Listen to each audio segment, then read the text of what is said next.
അല്ലെങ്കിൽ ഞാൻ എനിക്ക് വൈബ് ചെയ്യാൻ പറ്റുന്ന ഇന്നത്തെ ഭാഷയും പറഞ്ഞാൽ ഭാഷയും കൂടെ നോക്കി ഇന്നത്തെ ഭാഷയിൽ വൈബ് എന്ന് പറയുമല്ലോ അതുപോലെ സമപ്രായക്കാരൻ അദ്ദേഹം ഉണ്ടായിരുന്നുള്ളൂ, വേറെ ആരും എല്ലാരും പ്രായം ചെന്നവരാ.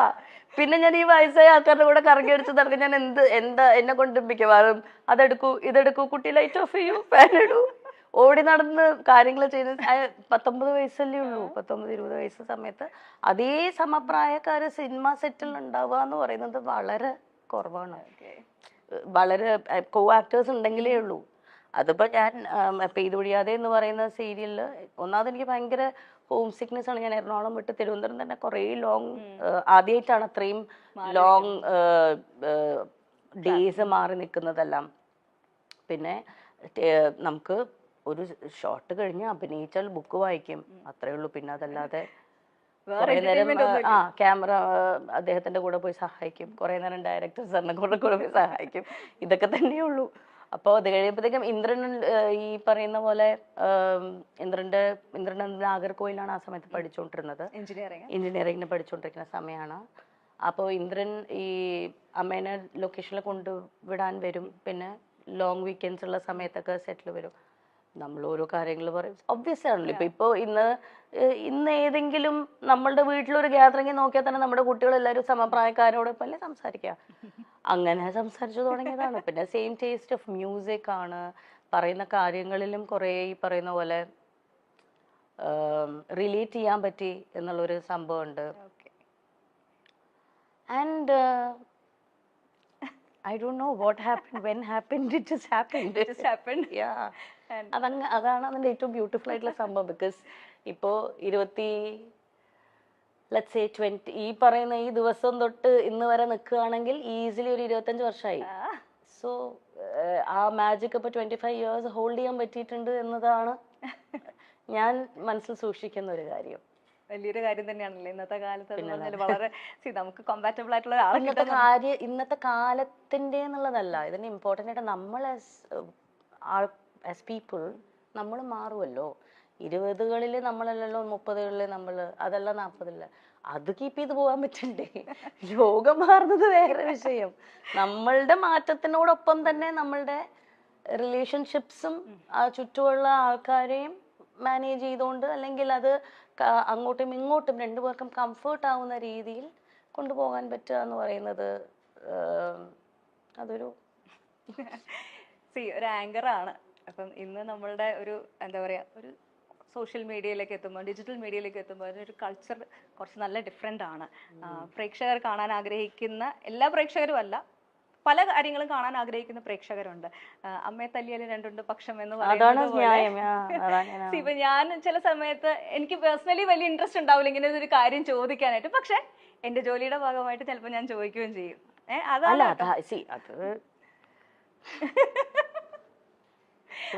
അപ്പൊ ആ ഒരു അങ്ങനെ ഒരു ആങ്കറിങ്ങിൽ വന്നിട്ടുള്ള ഒരു മാറ്റം, ഇപ്പം ഇന്റർവ്യൂസ് ഇതേപോലെ കഥ ഇതുവരെ അല്ലാതെ തന്നെ ഒത്തിരി നല്ല നല്ല ഇന്റർവ്യൂ പ്രോഗ്രാംസ് ചെയ്തിട്ടുണ്ട്. ഞാനൊക്കെ കണ്ട് ഒരുപാട് നമ്മുടെ അപ്പൂസൊക്കെ ഭയങ്കര ഫാനായിരുന്നു കേട്ടോ. കഥ ഞങ്ങളുടെ ചാനലിൽ തന്നെ ഇങ്ങനെ ഒരു ഷോ കോൺസെപ്റ്റ് കൊണ്ടുവന്നത് കഥ ഇതുവരെ ഇൻസ്പയർഡ് ആയിട്ടാണ്. അപ്പോൾ താങ്ക് യു. അപ്പോൾ ഈ ഒരു മാറ്റം ഇപ്പം ഞാനിത് പറയാൻ കാരണം, മല്ലികാമ്മേനെ ഏത് ഇന്റർവ്യൂവിൽ കണ്ടാലും ബേസിക്കായിട്ട് ചോദിക്കുന്ന ഒരു കാര്യമുണ്ട് മരുമക്കളെ പറ്റിയിട്ട്. അപ്പം എന്തെങ്കിലുമൊക്കെ പോയി പറയുകയും ചെയ്യും. അത് കിട്ടാൻ വേണ്ടിയിട്ട് നമ്മൾ എന്തെങ്കിലും ഒരു സാധനം ഇട്ട് കൊടുക്കും. അത് നിങ്ങൾ ചിരിക്കൊന്നും വേണ്ട, അമ്മ നല്ല മിടിക്കുക. അമ്മയ്ക്ക് അറിയാം നിങ്ങൾക്ക് എന്താ വേണ്ടെന്ന്. അതുകൊണ്ടാണല്ലോ നിങ്ങൾ പിന്നെ ചോദിക്കുന്നേ.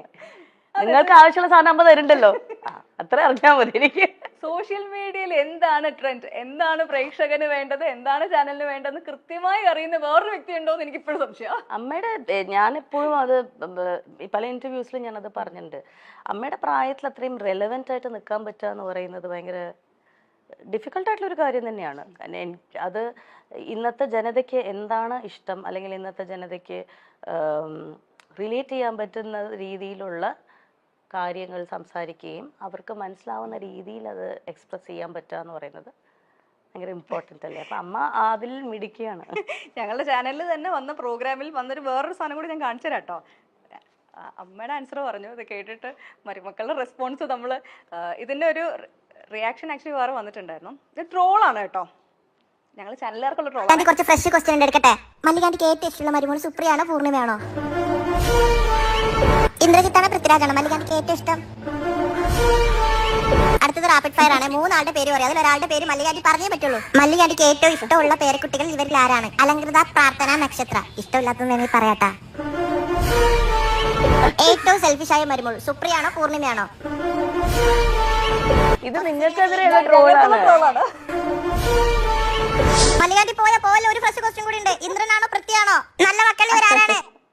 ഇതിന്റെ വേറെ സംഭവം ഒറിജിനൽ സാധനം ഞങ്ങളുടെ ചാനലില് മല്ലികാമ്മയുടെ ഷോ വന്നപ്പം വന്ന ക്വസ്റ്റ്യൻ ഓഡിയൻസിന്റെ ഇടയിൽ നിന്ന് വന്നതാണ്. ചെറുതായിട്ടെങ്കിലും ഒരു അമ്മായിയമ്മ മരുമകൾ പോരുണ്ടെങ്കിൽ ആ പോരെടുക്കുന്ന ആരെടുത്തായിരിക്കും? സുപ്രിയ. എനിക്കത് ഇഷ്ടമേ അല്ല. ഞാൻ എന്നെ കിട്ടത്തില്ല പോരിന്. ഞാൻ ഇവരുടെ കൂടെ താമസിക്കത്തില്ലല്ലോ. പിന്നെ പോരെടുക്കാൻ ഇതെങ്ങനെ പോരെടുക്കുന്നത്? ഞാൻ നിൽക്കത്തില്ല. ഞാൻ വേറെ അത് പറയാൻ മക്കൾക്ക് വലിയ പരാതിയാ കൂടെ ശ്രദ്ധിക്കാതെ. അതല്ല, അതുകൊണ്ടാണ് ഈ സ്നേഹം. നമ്മള് കൂടെ കിടന്ന് വരവയാ തീർന്ന കാര്യം അതോടുകൂടി തീർന്നു. അല്ല, എന്നാൽ ഒരു ഇച്ചിരി മല്ലികാന്റിക്ക് ഒന്ന് ഇവളെ ഒന്ന് സൂക്ഷിക്കുന്നതാണ് നല്ലതെന്ന് തോന്നിയത് ഇവരിൽ ആരെയാണ്? നിങ്ങൾക്കിത് എന്താണ് എന്തറിഞ്ഞാലാണ് നിങ്ങൾക്ക് സന്തോഷാവുക? എനിക്കതറിയാം.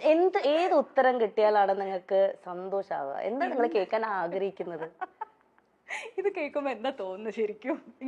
ഇല്ല, എനിക്ക് അങ്ങോട്ടാ ചോദിക്കാനല്ലോ. നിങ്ങൾ ചോദിക്കുന്ന ചോദ്യങ്ങൾക്ക് അതനുസരിച്ച് ഉത്തരം തരാലോ എന്ന് വെച്ചിട്ടാ ചോദിക്കണം കേട്ടോ. എന്ത് കേട്ടാലാണ് നിങ്ങൾക്ക് കൂടുതൽ സന്തോഷം? സത്യം പറയല്ലോ, എനിക്ക് അറിയത്തില്ല.